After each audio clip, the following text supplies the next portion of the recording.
Hello everybody and welcome to my video. Now before we get started, I just want to send a very special shout out to all my friends in the US who are celebrating a very special July 4th. And of course I want to say hello to all my friends here in Canada who of course are celebrating a very special Canada Day. But if I'm going to be honest, Canada Day has always been kind of a bittersweet holiday for me. Now don't get me wrong, I'm all for national pride and patriotism, but seeing as how Canada Day is celebrated on July 1st, it really marks the halfway point throughout any given year. And that's really where the idea for this video came from. Because while we've had an amazing first half for 2012, it got me thinking, what could we leave out? What were some of the worst things to come out of this first half of 2012? So I present to you the top 5 video game controversies of 2012 thus far.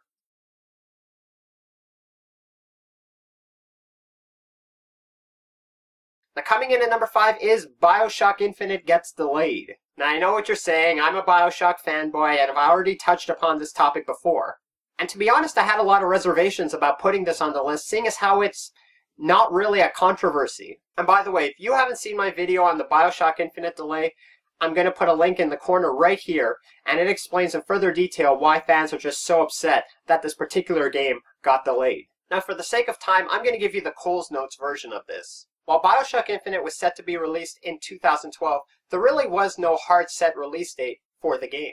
That is until March 2012 when publishers 2K Games released a hard release date for October 2012. That is until May rolled around and we got an announcement from the publisher stating that BIOSHOCK Infinite had been delayed from October 2012 to February 2013. But to say fans were upset was a bit of an understatement. Many irate fans took to Twitter and called BIOSHOCK Infinite the next Duke Nukem Forever. Now I'm sure they'll do a fantastic job of the game when it gets released next year, but until then all we can really do is wait and see and hope for the best. Coming in at number 4 is 38 Studios goes out of business. Now when the story hit the airwaves, it was quite a shock to gamers and developers alike. And of course, 38 Studios is best known for releasing Kingdoms of Amalur: Reckoning back in February 2012. This is actually quite a strange case because Kingdoms of Amalur was actually well received by critics and sold reasonably well. So you can imagine everyone's surprised when 38 Studios declared bankruptcy, owing something to the tune of $150 million to over 100 creditors. It's actually kind of funny because of that $150 million debt that 38 Studios owes, about $100 million is owed specifically to the state of Rhode Island. This was in fact done to lure the company away from more prominent cities like Massachusetts and Baltimore. Now what's even worse about this story is that the director of the state's Economic Development Corporation resigned only days after the news broke, which I gotta say raised a few eyebrows. Not only do you have hundreds of people who are unemployed, but a lot of them actually moved to Rhode Island with the promises of these jobs. One of the good things to come out of the story was that Big Huge Games, which was a subsidiary of 38 Studios, has been purchased by Epic Games and has now become Epic Baltimore. But really, what do you expect from a game that took 6 years to make? Coming in at number 3 is always online game requirements. Now this one is specific mostly to Diablo 3. Now, you know, if you want to play cooperatively or you want to access Diablo 3's online auctions, yes, you do have to be online.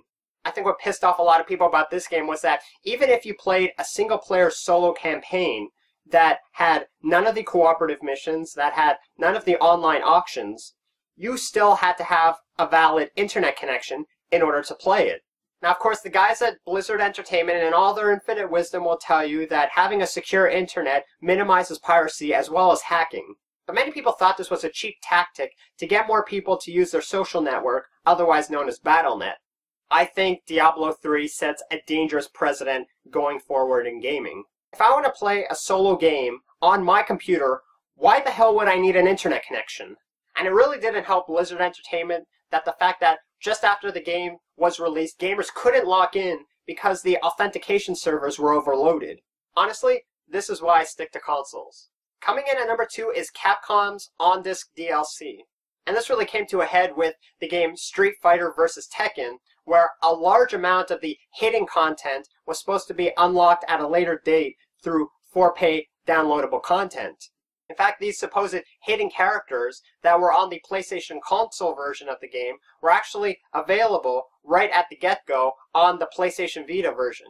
Now really there were two reasons why people got mad at Capcom for this. The first was they were angry at the fact that they should be able to play the same characters on the PS3 version that were already available for them on the PS Vita version of the game. The second reason was that these locked characters were already on the disc and didn't need to be downloaded for pay. In fact, they actually weren't downloading the content for these characters, but in fact a software license to merely have access to them. Now, Capcom says the reason they did this was to encourage cross-platform integration, but a lot of people are questioning the ethics behind this company. And as a result, many consumers cry foul on Capcom. Now, coming in at number 1, and this one should really be no surprise, is the ending for Mass Effect 3. Now, while I have played Mass Effect 1 and 2, I haven't played Mass Effect 3, and when people were saying just how bad this ending was, I gotta tell you, I really didn't want to believe them. I thought to myself, how bad could this ending really be? So against my better judgment, I went on YouTube and I watched the ending for myself, and I gotta tell you, this ending is bad. Now when I say it's bad, I mean it's really bad. I'm talking gut-wrenchingly bad. The ending was the ultimate slap in the face to all the fans who've ever loved Mass Effect. And what's even more astounding is that it's really only the last 10 or 15 minutes of the game that are so terrible. Really everything that led up to that last 10 minutes was so in tune with the rest of the series. Now for the purposes of this video, I'm not going to give away any spoilers on the actual Mass Effect 3 ending. But it is just such a betrayal to all the fans who have been following this trilogy for the last 6 or 7 years. They promised 9 different endings based on your choices throughout the trilogy. Except for a change in color palette, all 9 endings to Mass Effect 3 are exactly the same. It explains nothing. It answers none of your questions. I honestly don't know what the developers at BioWare were thinking with this one. I think what pissed people off the most was not only the ambiguous open-ended nature of the finale itself, but in fact, just the utter hopelessness of these characters with the ending that they got. The developers even went on record with saying that your choices throughout the entire trilogy would carry over from game to game and drastically impact the conclusion of the trilogy. It easily gets the top spot on this list and is in fact the biggest controversy of 2012 thus far. I want to hear what you have to say. Do you agree with my list? Do you disagree with my list? Feel free to post a comment in my channel. That being said, I look forward to seeing you guys on my next video. Thanks for watching. As always, feel free to rate, comment, and subscribe to my channel.